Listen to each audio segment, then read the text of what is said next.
I want you to talk about the few books that you read on entrepreneurship that really sort of caught your attention, and that we should, and the guys who are Right. listening should check them out. So one thing I would definitely say, if you are planning to become one of the best fast-growing companies, one of the best people out there, if you're a CEO, you should be reading a book a week. Absolutely. You should be a voracious reader. If you just read one book, though, if there's only one book, it's called The Startup Owner's Manual. It's by Professor Dr. Steve Blank. He wrote the ultimate book on starting a startup.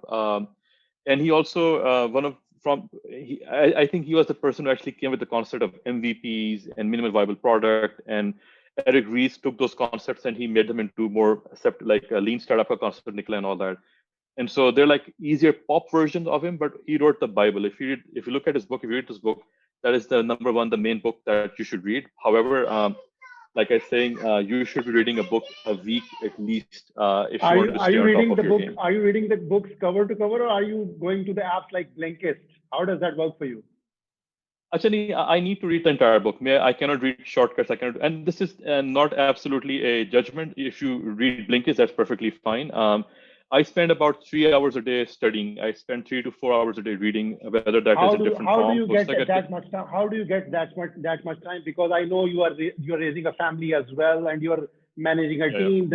And you've raised money. That must be a lot of pressure. How do you manage that pressure and stress and still find a lot of time? So a number of things over there.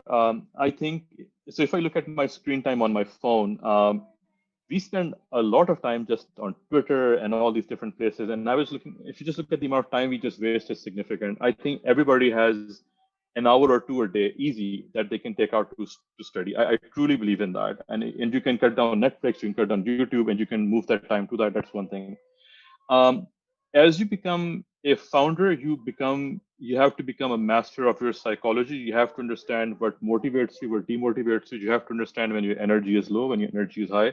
So energy management is a very core part of being a successful entrepreneur. And there's a whole conversation to be had around discipline and motivation.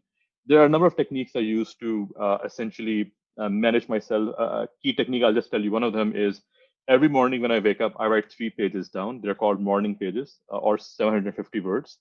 And when you write those things down, you will.